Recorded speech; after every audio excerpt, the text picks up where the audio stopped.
I work at a bookstore called the Wise Owl. Sounds cozy, right? It is, but only during the day. At night, when I'm alone, this place transforms into something else entirely. It's not a big chain bookstore, but rather an old, worn-out two-story shop owned by a family. Its charm lies in the smell of old books, the high shelves that stretch all the way to the ceiling, and the creak of the wooden floor. I work from 10 p.m. to 6 a.m., and my duties include organizing shelves, cleaning, and sometimes taking late-night orders. At night, the store is locked. The doors can only be opened from the inside with a special key, and the staff entrance in the back, through a narrow alley, is blocked by a heavy bolt. I usually sit at a small table by the cash register, surrounded by piles of books waiting to be returned to their homes. The first few months were great. I came to love this monotonous routine. The quiet, no one to distract me, and I could just listen to podcasts while enjoying the scent of paper. I quickly got used to all the strange sounds of the old building, the floorboards creaking on the second floor, the boiler clicking in the basement, even the faint wailing of the wind that seeped through the cracks in the window frames. All of this created an atmosphere where I felt safe. It was my personal fortress. But then, one night, the sounds changed. Around 2 a.m., I heard something fall. Not a creak or a click, but a distinct thud from the second floor. It was soft, like a book falling onto a carpeted floor, but the second floor is all bare wood. I muted my podcast and listened. A few moments later, I heard a quiet, deliberate shuffling sound, as if someone was dragging a blanket or a piece of cloth across the floor. It was faint and slow, and it stopped just as quickly as it started. I told myself it was just a draft, that the wind was playing a trick. I went back to my work, but a cold dread had started to settle in my stomach. A few nights later, it happened again. This time it was closer. A soft thud came from the aisle directly behind me. I turned around, but the narrow space between the tall shelves was dark, illuminated only by the faint glow of the exit sign at the back of the store. I saw nothing.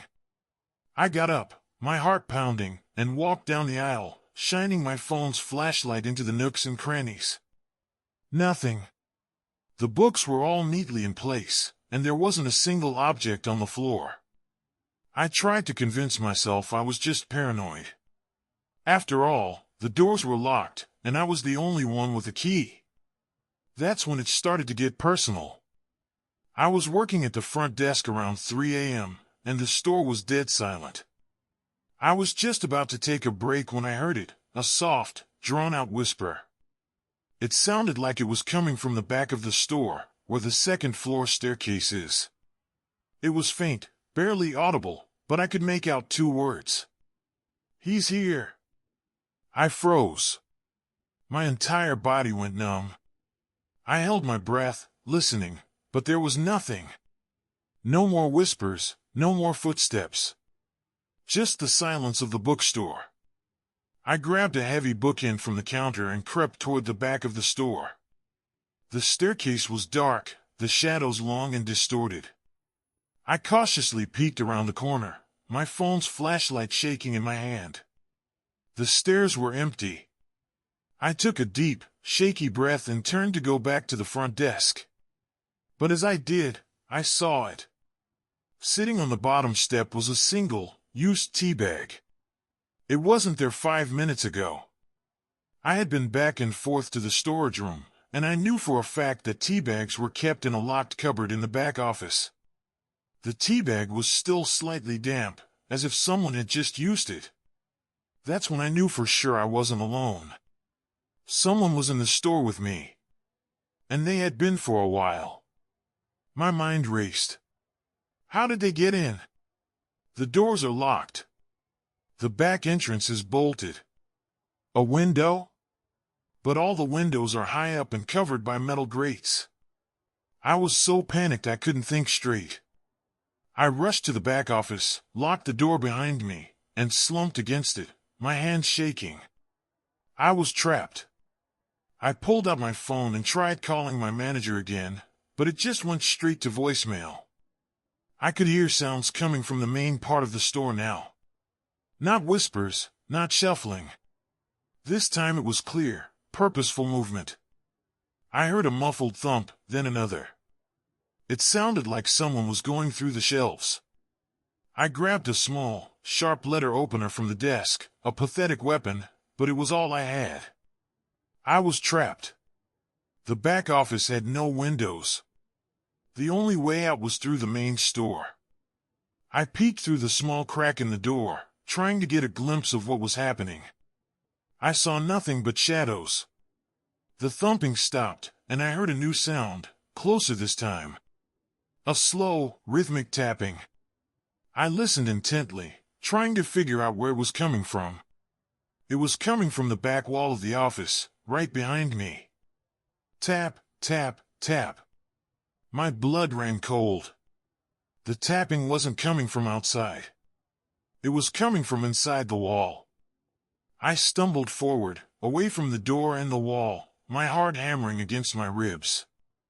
I knew then that I wasn't dealing with a simple intruder. This was something else. Someone or something had been in the store, watching me, moving things, playing a twisted game. I frantically tried to call 911, but my hands were shaking so badly I couldn't even dial the numbers. Then, I heard a different sound. The main door of the store, the one that leads to the street, buzzed. It was the sound of the emergency bell, the one guests use to signal they need help. I thought it was a trap. Maybe the intruder was trying to lure me out. I ignored it. But it kept buzzing, insistent and loud. Buzz, buzz, buzz. I finally managed to dial 911, and I whispered to the dispatcher that there was an intruder in the store. She told me to stay where I was, that officers were on the way. While on the phone, I heard the tapping stop. Then I heard the sound of the back office doorknob slowly turning.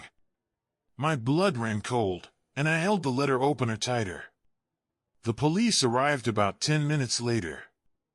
They found the main door unlocked, and a large rock propped against it. They searched the entire store, but found nothing. No one was there. The tea bag was gone, and the shelves were all in place. They told me that it was likely a prank, that someone had slipped in and out through the door. But they didn't know about the tapping. I quit my job the next day. I don't know who or what was in that bookstore with me that night, but I'll never forget the sound of that tapping. Now, every time I hear a strange noise in my apartment, I can't help but wonder if the wise owl has followed me home.